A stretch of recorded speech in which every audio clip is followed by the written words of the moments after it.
It's summer, and for many, that's a time to enjoy the yellow mellow of the sun, the cool blue of the beaches, and good company. But that also means it's the warmest season of the year, and we'll show you some ideas on how you can cool down and stay safe this summer. Hi, I'm Theodore Henry. Welcome to the pages of Jamaica Magazine.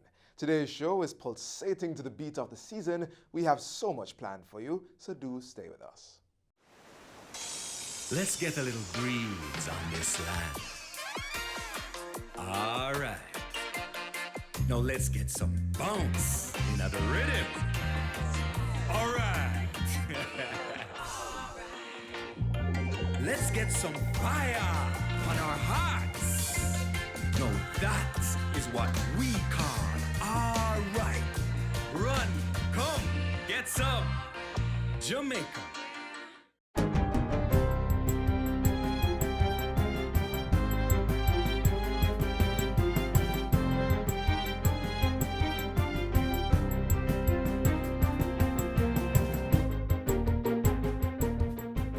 Good day, I'm Stephen McHugh, and this is your JIS News for Wednesday, July 10.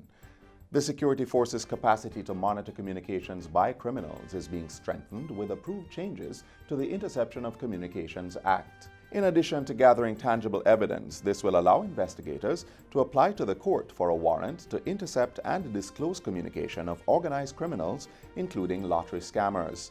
National Security Minister Dr. Horace Chang moved the motion, which was approved by both sides of the House of Representatives on Tuesday. Approval was also given for the Proceeds of Crime Amendment to Second Schedule, Order 2019 Resolution, to allow for the seizure of profits made by criminals from their illegal activities. Dr. Chang says the resolutions will correct some of the challenges being faced with the Anti-Gang Act, allowing police officers to prosecute major players of organized crimes. The resolution will also aid in targeting offenses under other legislation where there could be manifestations of a criminal lifestyle. In addition to the strengthening of legislation, Minister Chang says increased training and sensitization sessions will be conducted in the coming months, involving all stakeholders to achieve greater success against criminal organizations. That work has started, and greater effort and collaboration between the police and the Director of Public Prosecutor's Office has in fact increased the capacity and the effectiveness of applying not only this law but other legislation that is designed to assist us, the country, in apprehending and prosecuting criminals and criminal organizations. Minister of Culture, Gender, Entertainment and Sport, Olivia Grange, has tabled the long-awaited Sexual Harassment Bill in Parliament. During Tuesday's sitting, Minister Grange said the legislation would shortly be referred to a joint select committee of Parliament. The bill is intended to protect men and women whose quality of life are affected by intimidating, hostile, or offensive environments caused by unwanted sexual advances, requests for sexual favors, and crude sexual behaviors. It includes proposals for dealing with sexual harassment in the workplace, schools, correctional institutions, places of safety, nursing homes, medical and psychiatric facilities, among other places. Also coming out of Parliament, government has proposed the establishment and operation of an Agricultural Development Fund, ADF, to provide much-needed stimulus for immediate and sustained improvements in the sector. Minister without portfolio in the Agriculture Ministry, J.C. Hutchinson, made the announcement during his contribution to the 2019-2020 debate in the House of Representatives on Tuesday. He pointed out that legislation has allowed several agencies within the ministry to impose cesses, user fees, or licensing fees on importers and local producers of agricultural commodities. But Mr. Hutchinson says this has created an imbalance and a disparity in the rate of development between agencies within the same ministry. It is being proposed that there be a repeal of the sections of the various acts that empower the various public bodies in agriculture to collect cesses and or user fees or licensing fees from importers and local producers, and enact one single body for the imposition and collection of cesses for agricultural development. Meanwhile, the Agricultural Produce Act will be amended to increase the fines for praedial larceny. We will soon be bringing to Cabinet the Agricultural Produce Act, which will see the fines for anyone convicted increased to a maximum of $3 million or 6 months at hard labor. There will be restitution where the farmer will be reimbursed for their loss. This would be in addition to the fine imposed by the court. Minister Hutchinson says that new crops will also be added to the schedule of the Act to include bamboo, castor bean, cannabis, and hemp.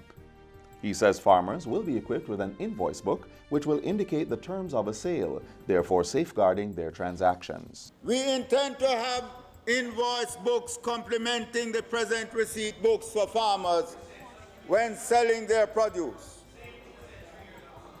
Farmers sometimes sell their goods on credit, but still have to give the purchaser a receipt, which puts him at a disadvantage if the purchaser lacks integrity.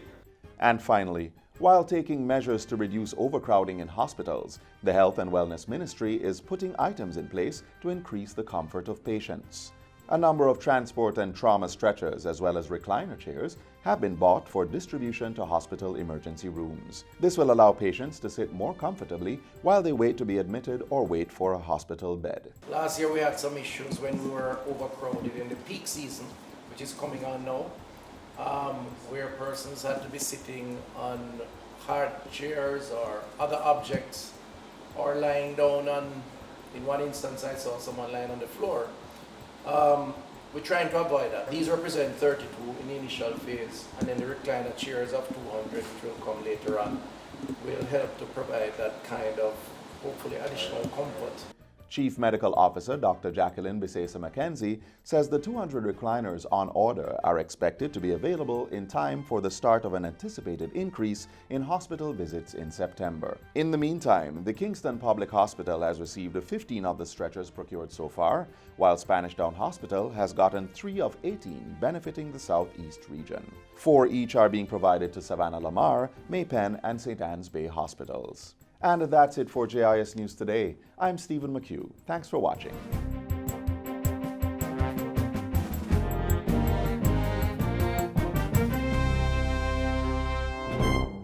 Protect yourself from the flu virus. Visit your nearest health center or doctor to get the flu vaccine.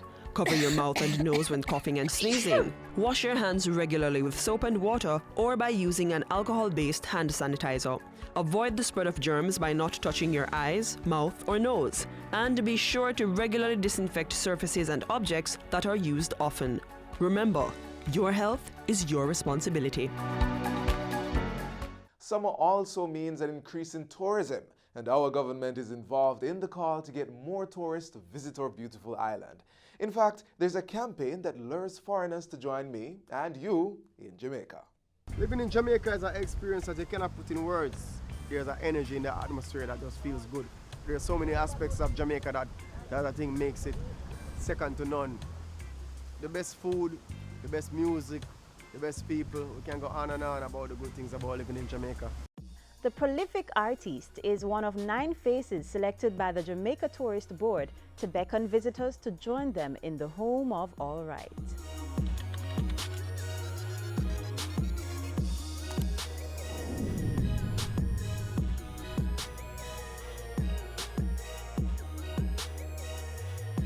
The Jamaica Tourist Board is banking on the reach and popularity of social media to go where they have never gone before. To connect with potential visitors, hopefully to convince them to book a trip to the island based on the stories of these personalities who will pop up on their timeline. The hashtag Join Me in Jamaica digital marketing videos, each about 90 seconds, are disseminated via the Tourist Board's social media platforms. Come out and meet us, come out and experience what Jamaica has to offer. The Songbird and Dancehall Prince join the likes of the coffee expert, the sister cooks, the hotel chef, the pudding man, the Rasta artist, and the entrepreneur. And as we started kind of working on this and coming up with some ideas, and Join Me in Jamaica evolved, we settled on that because it's a great call to action. but it's deeper than that. It enables the people we talk with to say, why join me in Jamaica? Name them all. Being a man, they all come here and buy their pudding. This is what we grew up on. Now, when the people come to Jamaica, everybody, as soon as they land off the plane, this is where they come. They want to taste this pudding because it's bringing them back to the old days. You talk about scripting things or putting things together and you hope for words and magic. But then you try to get somebody to deliver that line. It's just not real. But when we hiked to the top of Blue Mountain in the rain, to the top, we sit there and talk to him and his face lit up and his smile was just so infectious, and all of a sudden he comes out with, God has been good to us. The universe has been good to us. This rock, I love it. I love it. These videos will now populate our social space, and we'll be able to have connectivity to every corner of the world. And the language part of it, yes, we've worked on, and the technology allows instant translation. It doesn't mean that we will not do traditional advertising anymore. Because if that is in anybody's mind, then we need to disabuse ourselves of that. In anybody's mind, then we need new space. We can reach more people in places that we could never even think of reaching them before.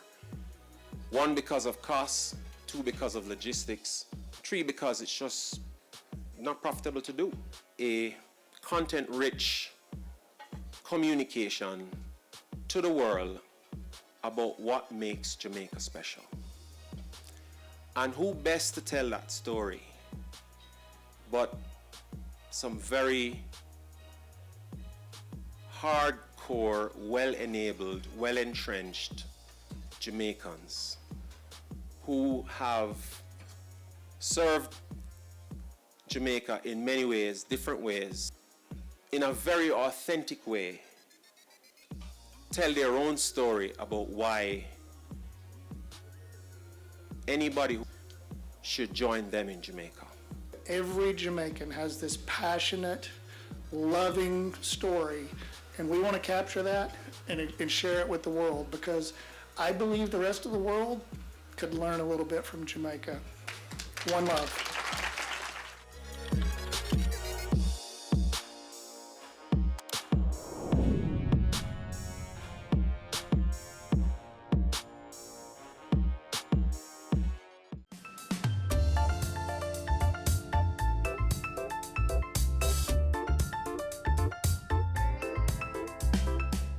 The human body cannot function without water. While you may live for up to 3 weeks without food, you cannot go more than a week without water. From breaking down the food we eat so the body can use it, to helping us heal when we get sick, water is needed for almost every process that takes place in the body. And although 70% of the Earth's surface is covered with water, drinking it directly from seas, rivers, wells, or aqueducts may make you sick. Untreated water contains bacteria and other germs, as well as chemicals that may be dangerous to the body. So in order to get the water from here to here safely, it has to be treated.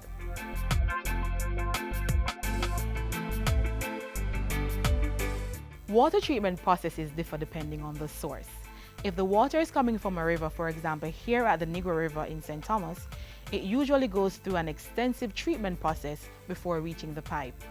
Here is where we do the first type of treatment in the form of sedimentation and screening. Behind me you can see where we screen the bigger stuff like the sticks, the stones and debris. Then we come down to the sediment where we separate the sand from the stones. And then this water will leave from St. Thomas and pipe into Kingston via pipeline into the Mona Reservoir. The Mona Reservoir is the island's largest raw water storage facility and provides the liquid to over 30% of people living in Kingston and St. Andrew. If this is where you get your water, here is where the next step in the treatment process occurs. Here in the reservoir, we allow for maximum levels of mixing, maximum levels of aeration, as can be done here at the facility.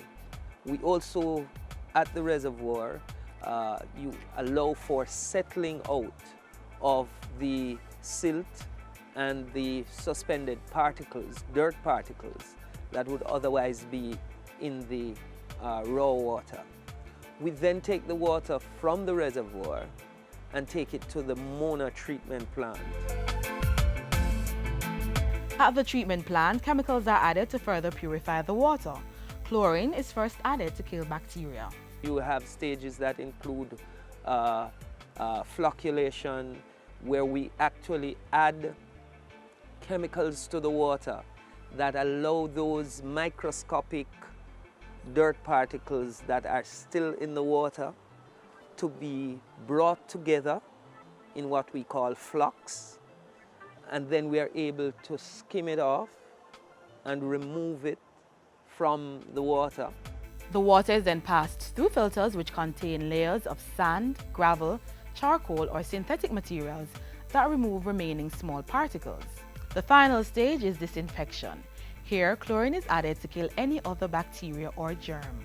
Ensuring that we have what we refer to as chlorine residual that goes with the water, so that as the water travels along the pipeline to our customers, should it come in contact with any germs along the way, there is enough chlorine residual in that water to destroy those germs and still be delivered to the customer in good quality. The water is tested all throughout the treatment process to ensure that what you get in your pipe meets World Health Organization standards. For several years running, the National Water Commission has won the best tasting water in the Caribbean. We have also been acknowledged by the various arms of the United Nations at different points in time as having one of the best quality water in the hemisphere. That is definitely something we can drink to.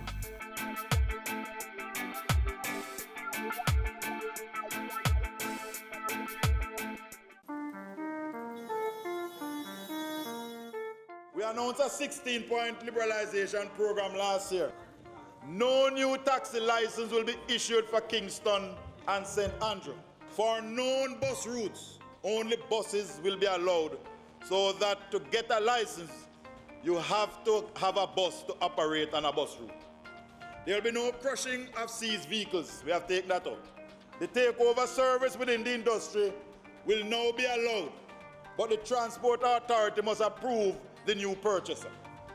This service allows people who are in the industry and wish to cash out and leave to sell their buses and business, and the Transport Authority will now transfer the license provided that the purchaser qualifies in his or her right.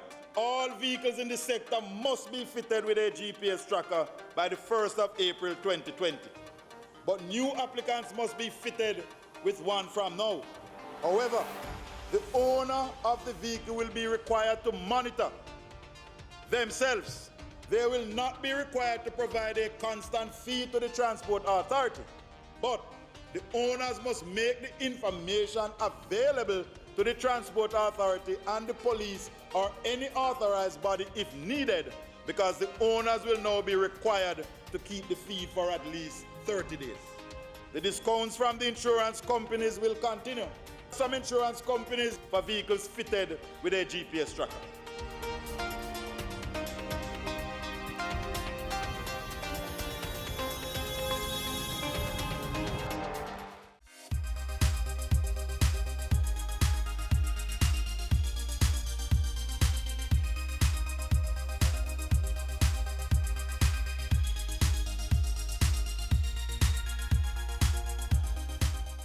So more and more trips are being planned to the beach or just on a road excursion, and of course to events. This obviously could mean more vehicular traffic, which calls for police professionals to be on the ready to manage the traffic environment. Here's the branch charged with doing just that.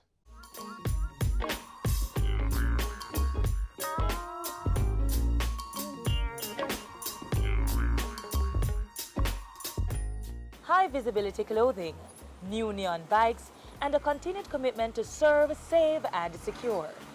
The Jamaica Constabulary Force JCF's fairly new police division is designed to maintain safety on our roadways. It's the Public Safety and Traffic Enforcement Branch, PSTEB.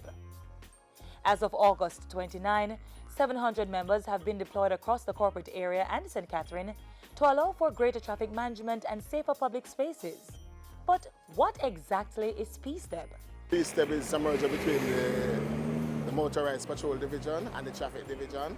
And what has caused that is because of the rampant disregard for the usage of the road. Apart from that, we realize that we need strength of personnel on the roadways to deter some of the things that are happening. And what of the branch's roles and responsibilities? Our mandate is really to cover as much intersections and corridors as possible to ensure that the offenders, regular offenders, desist from doing the regular things that they used to do. Every corner you turn in the Half-a-Tree area, in Walton Park, down by East Avenue, where we have the one-way, we have presence there to ensure that the rules of the road is maintained. When you come out of Portmore, for example, or people coming from the country, and they come into Marcus Garvey, and they diverge into East Avenue. Once it's East Avenue, there's somebody there directing traffic, pulling traffic out, so that it doesn't back up back onto Marcus Garvey. And the police is always there for guidance. So if you don't know where to go from there, we're there to show you. And with their bright neon yellow uniforms and similarly colored bikes, the PSTEB members are hard to miss. The division has also been attracting attention and commendations for its sustained presence on the roadways and its role in restoring public safety, reducing crime and disorder, and improving public trust in the police. But the truth is that we have been getting a lot of complaints. On a daily basis, you'll see taxi men. You will see them lined up in lines coming down. We have people honking horn to show their appreciation. People are able to tell us by Twitter or other social media how much they appreciate us. They're able to go home on time to their family, etc. And all it takes is for us to just be present. As the JCF continues its work, the public is being asked for full cooperation. I just want to say to the public that PSTEB is new, but policing is not new. And we are here to maintain the peace. Just want to work with us and to ensure that we have a free flow of traffic in the corporate area. PSTEB is just one example of the JCF working to serve, protect, and reassure with courtesy, integrity, and respect for the rights of all.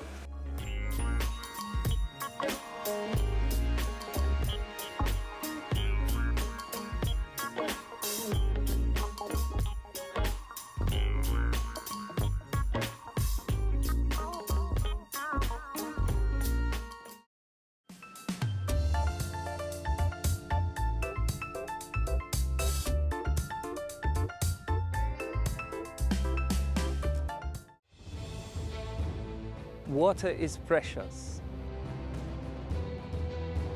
So we encourage everyone to practice the 4 R's of water conservation.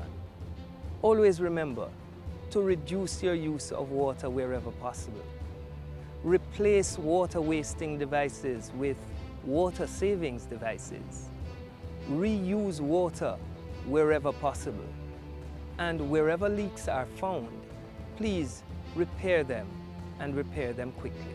Don't delay. Practice the 4 R's of water conservation today.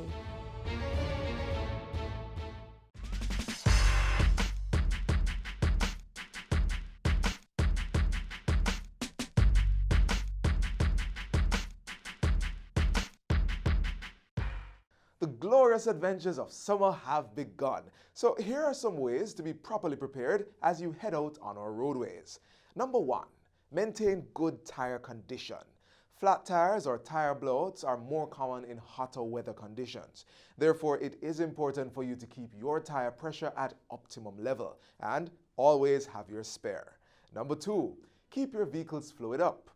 Car engines can get really hot in this heat, so ensure your coolant is always topped up. And your windscreens can get very dirty in this dry weather, so make sure there's enough windscreen washer fluid so you can maintain a clear view.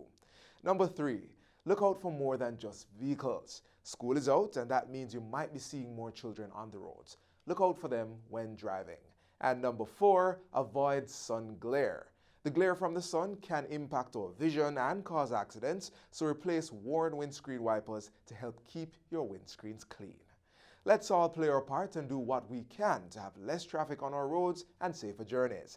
That's one way we can guarantee that Jamaica truly becomes the place of choice to live, work, raise families, and do business. And of course, enjoy our summers.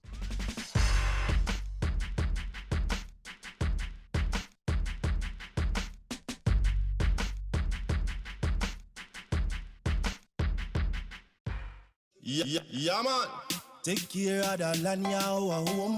All when things tough like river stone. God a bless we, just our way paradise. No matter where we go in the world, I so nice. Cornwall make a sex, some a one story. I could have pound a chicken back with one story.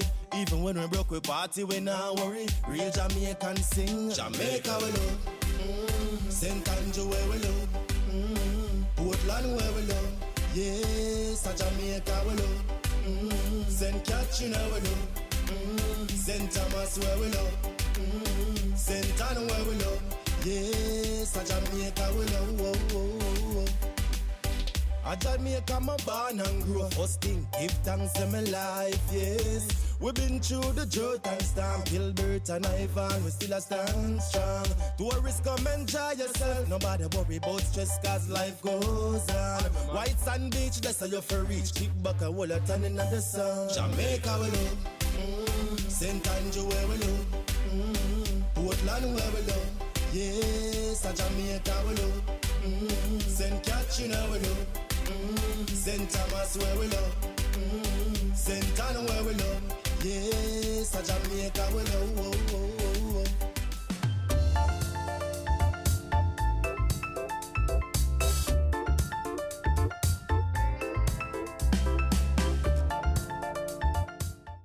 Today's magazine has come to an end, but if you missed anything, you can watch it all again on our website or our YouTube channel.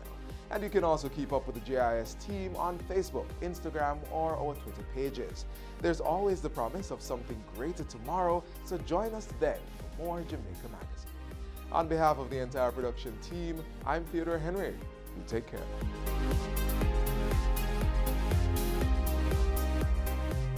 This has been a production of the Jamaica Information Service, the voice of Jamaica.